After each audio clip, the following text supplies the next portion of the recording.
ಐಶಮ್ಮ ಹೇಗಿದ್ದೀರಾ? ಆರಾಮಿದ್ದೀವ್ರಿ. ಆರಾಮಿದ್ದೀರಿ? ಆರಾಮಿದ್ದೀರಾ, ನೀವು ಹೇಗಿದ್ದೀರಾ? ನಾವು ಆರಾಮಿದ್ದೀವ್ರಿ.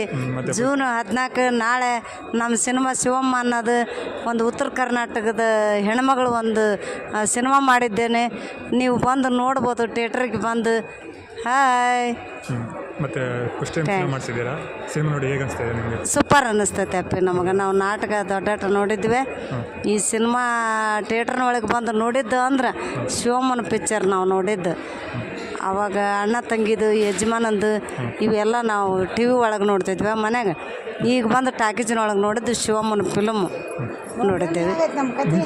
ಮೂವಿ ಮಾಡಿದ್ರೆ ಇಲ್ಲ ಅಪ್ಪಿ, ನಾವೇನು ಮಾಡಿಲ್ಲ, ಫಸ್ಟ್ ಟೈಮ್ ಮಾಡಿಲ್ಲ. ಆದ್ರೆ ಹಾಡ್ತಿದ್ವಿ, ಹಾಡ್ಗಾರಿಕೆ ಹೋಗಿದ್ವಿ. ಹಿಂಗೆ ಸತ್ತಾಗ ಪದ ಹಾಡ್ತಾರೆ ನಮ್ಮಲ್ಲಿ, ಭಜನೆ ಹಾಡು ದತ್ತು ಪದ. ಮೆಚ್ಚೋಡಾದಾಗ ಆಡಕ್ಕೆ ಹೋಗ್ತೀನಿ, ಸೀರೆ ಮಾಡೋದ್ರ ಮೇಲೆ ಆಡ್ತೀವಿ.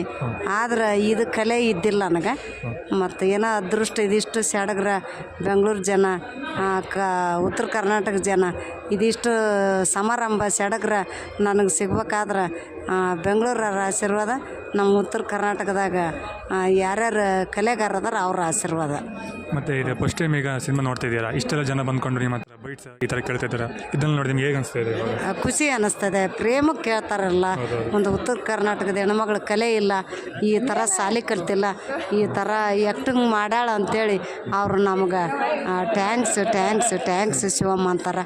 ನನಗೆ ಎಷ್ಟು ಖುಷಿ ಆಗೈತಿ. ನಮಗೆ ಗಂಡು ಮಕ್ಕಳಿಲ್ಲ, ಇವರು ನಮ್ಮ ಮಕ್ಕಳು ನಮ್ಮನ್ನು ಖುಷಿ ಪಡಿಸಿದ್ರು. ನಮಗೆ ಬೆಂಗಳೂರು ತೋರಿಸಿದ್ರು ಡೈರೆಕ್ಟ್ರ್ ನಮ್ಮ ಋಷಭ್ ಶೆಟ್ಟಿ ಅವ್ರು. ಅದ್ರನ್ನ ನಮ್ಮ ಥರ ಹಳ್ಳಿಯಾಗಿ ಹೆಣ್ಮಕ್ಳು ಕರ್ಕೊಂಬಂದು ಈ ಥರ ನಮ್ಮನ್ನು ಬೆಳಕು ಮಾಡಿರಲ್ಲ, ಅದು ಭಾಳ ಖುಷಿ ಆಗೈತೆ ನಮಗೆ.